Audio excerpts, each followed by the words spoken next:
Hello बच्चों, कैसे हो आप सब लोग। तो आज हम पढ़ रहे हैं चैप्टर नंबर 2 पुष्पे पादपों में जनन। मैंने ये चैप्टर स्टार्ट कर दिया है। इसका पार्ट 1 उपलब्ध है, प्लेलिस्ट में जाके आप देखना। इसका पार्ट 1 उपलब्ध है। तो हम चैप्टर नंबर 2 स्टार्ट कर दिया है। तो आज हमने आगे वाले टॉपिक पढ़ेंगे हम। तो सबसे पहले मैं एक बार आपकी रिवाइज के लिए बता दूं कि पुष्प क्या होता है। पुष्प एक लैंगिक संरचना होती है। पुष्प को लैंगिक संरचना क्यों बोला जाता है ना। मैंने बोला पुष्प एक लैंगिक संरचना है, तो पुष्प को लैंगिक संरचना क्यों बोला जाता है, क्योंकि इसमें स्त्री केसर और पुंकेसर मतलब नर जननांग अंग और मादा जननांग अंग उपस्थित होते हैं, इसलिए इसको लैंगिक संरचना बोला जाता है। देखो, लैंगिक संरचना के आधार पर भी पुष्प एक लिंगी, दो द्विलिंगी या उभयलिंगी हो सकते हैं, है ना। हम अगर बोलें, अगर नर युग्मक और मादा युग्मक किसी पुष्प में केवल नर युग्मक और मादा युग्मक दोनों में से एक उपस्थित हो तो हम उसे एक लिंगी बोलेंगे। अगर एक लिंगी बोलेंगे, है ना। अब द्विलिंगी किसे बोलेंगे, जिसमें नर युग्मक और मादा युग्मक दोनों उपस्थित हो तो उसमें हमें द्विलिंगी बोलेंगे। ठीक है, तो मैंने ये सारे बता दिए थे। फ्लोरिकल्चर क्या होता है, पुष्पों की खेती करना फ्लोरिकल्चर कहलाता है। मैंने ये डायग्राम भी आपको अच्छे से समझा दिया था, तो आप पहले पार्ट 1 को जाके देखना। अगर वीडियो अच्छी लगे तो लाइक करना, शेयर करना अपने दोस्तों के साथ। ओके, मैंने ये सारी चीज़ें आपको बता दी थी कि निषेचन पूर्व की घटनाएं क्या होती है, इनकी संरचनाएं क्या होती हैं। ठीक है, पुकेंसर, लघु बीजाणुधानी, ये सब बता दिया था, है ना। दीपालित होते हैं, लघु बीजाणुधानी क्या होती है, 2N क्या होता है, N क्या होते हैं। ओके, तो मैंने यहाँ तक आपको ये कंप्लीट करवा दिया था। तो इससे आगे बढ़ते हुए हम आज पढ़ेंगे परमाणु की संरचना। ठीक है, परागकण की संरचना। अब परागकण क्या होता है, जो पुमंग होता है ना, परागकण के समूह को ही पुमंग कहा जाता है। पराग क्या होता है, नर युग्मक होता है ना, नर युग्मक होता है परागकण। अब इसकी संरचना कैसे होती है, देखो, परागकण किसमें उपस्थित होते हैं, लघु बीजाणुधानी में, है ना। लघु बीजाणुधानी में उपस्थित होते हैं, मैंने पार्ट 1 में बताया था। ये अपनी लघु बीजाणुधानी है, इसमें बीजाणु उपस्थित होते हैं। बीजाणु उपस्थित होते हैं, ये लघु बीजाणुधानी 2N होती है, मतलब द्विगुणित होती है। और हमेशा जो युग्मनज द्विगुणित होगा उसमें हमेशा अर्धसूत्री विभाजन होगा, हमेशा अर्धसूत्री विभाजन होगा। तो अर्धसूत्री विभाजन द्वारा ये किसमें चेंज हो जाएगी, N। ये जो बीजांड होते हैं ना अपने परागकण, जिसे हम परागकण बोल रहे हैं, वो हमेशा अगुणित होंगे, है ना। N का मतलब होता है अगुणित और 2N का मतलब होता है द्विगुणित। ठीक है, तो आज हम इसी की संरचना पढ़ रहे हैं। ये जो परागकण है इनकी संरचना पढ़ रहे हैं ना। चलिए, ओके। अब आज ये अपना बीजांड है, बीजांड के अंदर ये जो गोल गोल है ये क्या है, अपने परागकण है जो परिपक्व अवस्था में है। परिपक्व अवस्था में इसका मतलब लघु बीजाणुधानी में उपस्थित है। लघु बीजाणुधानी में भी अपरिपक्व अवस्था में होते हैं। जब ये परिपक्व होने लगते हैं तो इनमें समसूत्री विभाजन होने लगता है। देखो, इसकी एक ये बीजांड है अपने, इसकी एक संरचना लेके मैं आपको यहाँ पे बता रही हूँ। ये गोल संरचना होती है, ऐसी संरचना। इनके नीचे इसके अंदर एक और संरचना होती है, बाहर वाली संरचना के अंदर एक और संरचना होती है। बाहर वाली कोशिका को हम कायिक कोशिका बोलते हैं, और इसके अंदर ये जो प्रेजेंट होती है जनक कोशिका के अंदर। मतलब परागकण में 2 तरह की कोशिकाएं पाई जाती है, कायिक कोशिका और जनन कोशिका। कायिक कोशिका बाहर की तरफ होती है और कायिक कोशिका के अंदर एक जनन कोशिका होती है, और उसमें एक केंद्रक उपस्थित होता है। जनन कोशिका क्या करती है, जनन मतलब युग्मकों का निर्माण करती है। कौन से युग्मकों का, नर युग्मकों का, क्योंकि हम परागकण की संरचना पढ़ रहे हैं ना। तो नर युग्मक का निर्माण करेगी। ये नर युग्मक स्त्री केसर तक कैसे पहुंचेंगे, है ना, ये हम आगे पढ़ेंगे। इतना समझ में आया परागकण की संरचना। ओके, देखो, ये परागकण, एक परागकण है ना, ये मैंने ये कायिक कोशिका बाहर वाली होगी, जनक कोशिका अंदर वाली हो। ये 2 लेयर से विभाजित, ये परागकण जो जनन कोशिका होती है ये 2 लेयर से ढकी होती है। अंदर वाली लेयर को बोलते हैं अंतःचोल, इंटाइन जो पेप्टिन और सेलुलोज की बनी होती है, और बाहर वाली जो लेयर होती है उन्हें बाह्य चोल बोलते हैं, स्पोरोपोलिन की बनी होती हैं। और जो ये छिद्र दिख रहे हैं आपको गोल गोल, ये जनन छिद्र होते हैं। ओके, और ये जनन कोशिका के द्वारा युग्मकों का निर्माण किया जाता है। अगला टॉपिक आता है अपना बीजाणुविद और युग्मोविद। अब देखो, बीजाणु के बनने की प्रक्रिया को हम बीजाणुविद बोलेंगे और युग्मकों के निर्माण की प्रक्रिया को हम युग्मोविद बोलेंगे। अब देखो, बीजांड क्या होते हैं और युग्म क्या होते हैं। बीजांड क्या होता है, बीजांड जल्दी बनता है या युग्मक जल्दी बनते हैं, या बीजाणुविद की प्रक्रिया पहले होती है, युग्मोविद की प्रक्रिया पहले होती है। तो हम बोलेंगे कि युग्मकों का निर्माण होगा, युग्मकों का संलयन होगा, तभी तो बीजांड बनेगा, तभी तो बीजांड बनेगा, उसमें बीजों का परिपक्व होगा। तो हम क्या बोलेंगे, बीजाणुओं का निर्माण होता है, बीजाणुविद कहलाता है, यह अर्धसूत्री विभाजन द्वारा होता है। जबकि युग्मकों का निर्माण होता है, युग्मोविद कहलाता है, यह समसूत्री विभाजन द्वारा होता है। युग्मक हमेशा अगुणित होते हैं। ठीक है, ये परागकण की संरचना पढ़ ली हमने। अब पढ़ेंगे हम स्त्री केसर की संरचना। देखो, ये अपने बाह्य दल हो गए, हमने पढ़ा था, ये हमारा बाह्य दल हो गया, बाह्य दल हो गए। ये हमने दीपालित कपाट वो बीजाणुदानी पढ़ी थी। और ये जो होता है, इस भाग को हम बोलते स्त्री केसर या मादा जननांग, है ना। तो स्त्री केसर, इसी पार्ट को हम बाहर लेके, मैं यहाँ पर आपको समझा रही हूँ, ये जो पार्ट है ये बाहर लेके आ गई। ठीक है, ये बना, इसके ऊपर अंदर क्या होता है, एक अंडाशय होता है, उसके अंदर एक केंद्रक होता है, और केंद्रक के बाहर जो कवर होता है उसको हम बीजाणुदानी कहते हैं, है ना। और इसके नीचे जो ये होता है अपरा, अपरा क्या होता है, प्लेसेंटा। प्लेसेंटा क्या काम करता है, इस भ्रूण को पोषण देने का कार्य करता है। ये होती है वर्तिका, इसको बोलते हैं स्टाइल। ये होती है वर्तिकाग्र, इसको बोलते हैं स्तिमा। देखो, ये स्तिमा का क्या कार्य होता है, जब भी परागकण वायु, पानी या किसी पक्षी स्तनधारी के थ्रू इस वर्तिकाग्र पर आता है, तो ये इसके ऊपर एक चिपचिपा तरल पदार्थ लगा होता है, चिपचिपा तरल पदार्थ को छोड़ती है, तो वो परागकण आके इस पे चिपक जाता है। इस पे चिपक जाता है तो ये धीरे धीरे वर्तिकाग्र क्या करती है, एक पराग नली का निर्माण करती है। ये पराग नली का निर्माण होगा तो वो परागकण इसके थ्रू आके बीजांड के अंदर प्रवेश करके इस केंद्रक से फ्यूज हो जाएगा। इस प्रक्रिया को हम निषेचन कहते हैं। तो धीरे धीरे बीजांड का निर्माण होने लगेगा, फल का निर्माण होने लगेगा। बीज बनने के बाद जो फल बनता है वो किससे बना होता है, अंडाशय से। अंडाशय परिवर्तित होकर फल का निर्माण करता है। आ गया समझ में इतना।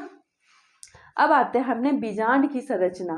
ठीक है, ये जो अंदर बीजांड है इसकी संरचना क्या है ना।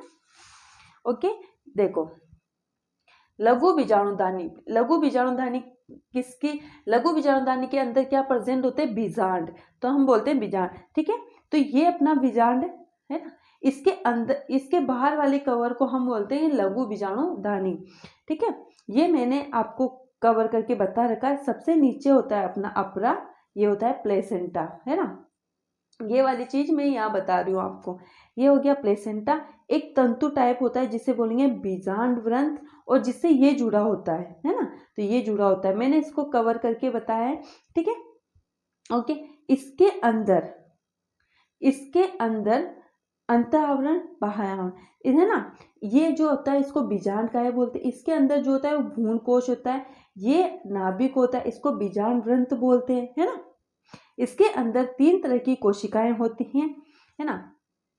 और ये जो आवरण है ना, अगर मैं बोलूं ये अंडाशय है ना, अगर वो परागकण आएगा तो वो कहाँ से प्रवेश करेगा, परागकण यहाँ से, देखो आपको जगह दिख रही है, मैंने यहाँ पे ये लाइन नहीं बनाई है, तो यहाँ पे जगह होती है, तो यहाँ से परागकण प्रवेश करता है और मादा जननांग अंग को निषेचन की प्रक्रिया को संपन्न करता है। ठीक है, ये वाली चीज यहाँ पे, इसमें ऐसे कोशिकाएं होती हैं, 3 कोशिकाएं ऊपर होती है, 3 कोशिकाएं नीचे होती है, और 2 केंद्रक बीच में होते हैं। मतलब 3 केंद्रक ऊपर होंगे, 2 केंद्रक नीचे होंगे, और 2 केंद्रक बीच में होंगे, 3 केंद्रक नीचे होंगे। तो ऊपर वाले केंद्र को हम बोलेंगे प्रतिमुख कोशिकाएं, बीच वाले को बोलेंगे ध्रुवीय कोशिकाएं और तीसरे वाले को बोलेंगे सहायक कोशिकाएं। ये जो अगल बगल की होती है इसको बोलेंगे सहायक कोशिकाएं, और जो बीच वाली होती है अंड कोशिका जो मादा युग्मक का निर्माण करती हैं। अब आते हैं हम गुरु बीजाणु जनन। ठीक है, गुरु बीजाणु धानी बन गई, उसमें बीजाणु बन गए, लेकिन गुरु बीजाणु का जनन कैसे होगा? गुरु बीजाणु मात्र कोशिका में अर्धसूत्री विभाजन करके 4 गुरु बीजाणुओं की रचना प्रक्रम को गुरु बीजाणु जनन कहते हैं। बीजांडकाय में के परिवर्धन, भ्रूण कोश के परिवर्धन की क्रिया को गुरु बीजाणु जनन कहते हैं। ये बीजांड बन गया अपना। इसमें जो अंदर की होती है वो मृदुतक कोशिकाएं होती हैं। अधोस्तरीय कोशिका में वृद्धि होती है, जो अंदर की कोशिका होती है ना उसमें वृद्धि होके पूर्वपशु कोशिका बनती है, और इसमें समसूत्री विभाजन द्वारा, इसमें किस तरह का विभाजन होता है? समसूत्री विभाजन के द्वारा बीजांड का निर्माण होता है।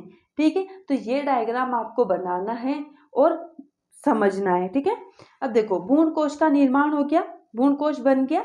ठीक है, सहायक जनन कोश का वही बता रखा है, बार बार वही चीजें रिपीट हो रही है, तो आपको एक बार समझाओ चाहे 10 बार समझो, अगर आपको समझ में ना आया हो तो कमेंट में बताना। ठीक है, परागकण के कारण देखो, परागकण किस तरीके से अब वर्तिका के ऊपर पहुंचेंगे? मैंने बताया था वायु द्वारा पहुंच सकते हैं, जल द्वारा, जीवित जीव जैसे कीट, पक्षी, सरीसृप और स्तनधारी, इन सब के कारण हम परागकण एक जगह से दूसरी जगह पहुंच सकते हैं।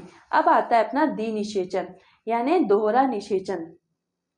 एक ही भ्रूण कोश में 2 संलयन निषेचन का होना द्विनिषेचन कहलाता है। ठीक है, मैंने बताया था ये अपनी वर्तिका है, वर्तिकाग्र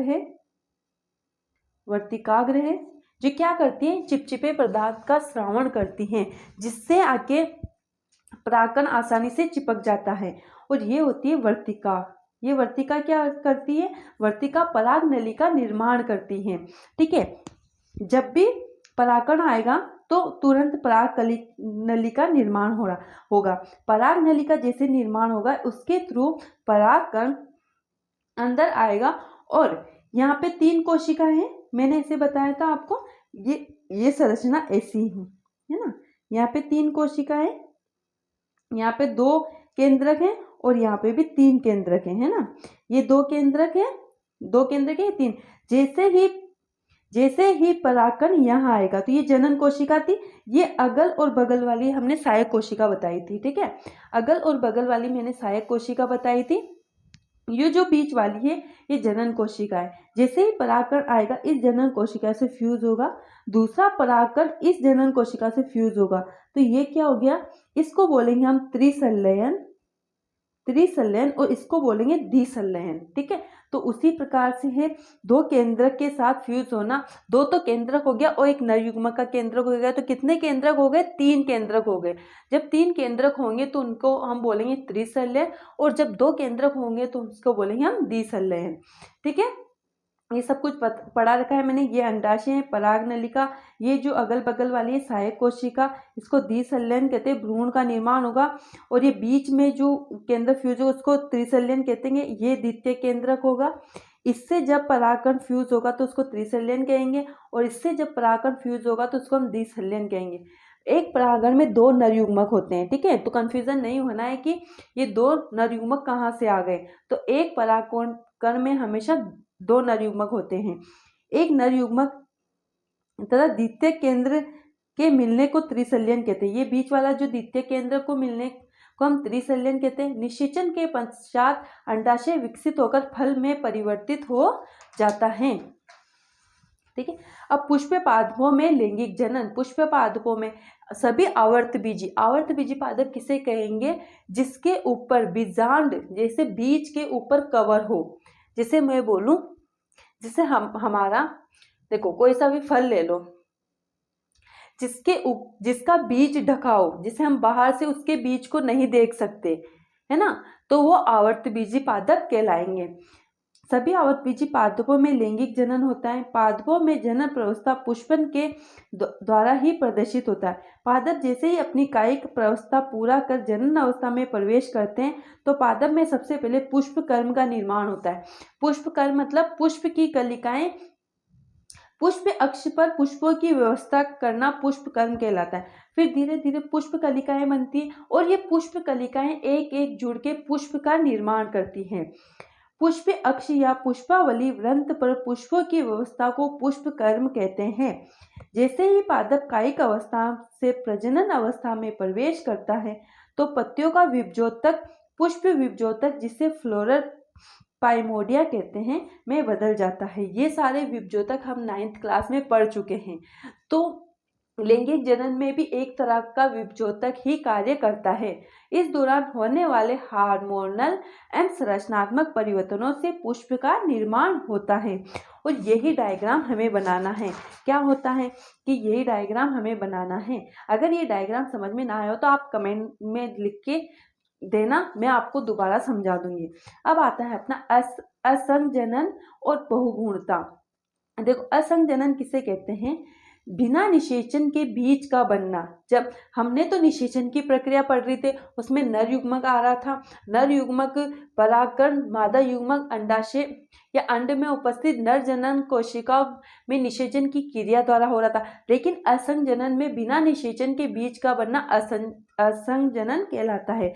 अंड कोशिका बिना निषेचन के युग्मनज का निर्माण करती है और युग्मनज से भ्रूण बनता है और भ्रूण से बीज बनता है। ठीक है।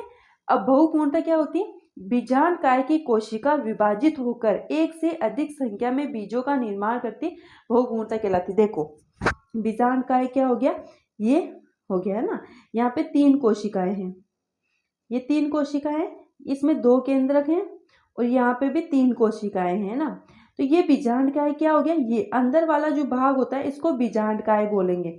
बीजांड के ऊपर जो लेयर बनी होती है उसको हम बीजांडकाय बोलेंगे, है ना। तो ये बीजांडकाय क्या होता है? ये विभाजित होकर एक से अधिक बीजों का निर्माण करता है, तो हम बहुगुणता कहते हैं। जैसे संतरा, नींबू, है ना। ये तो आपको अगर वीडियो अच्छी लगे, मेरे नोट्स अच्छे लगे, तो आप वीडियो को लाइक किया करो, कमेंट किया करो कि मेरे वीडियो अच्छे हैं या नोट्स अच्छे हैं, तो आप मुझे बताया करो, है ना। और वीडियो को देखो, समझो, अगर समझ में ना आए तो आप मुझे कमेंट में बताना, मैं आपको दोबारा समझाने की कोशिश करूँगी। Thank you.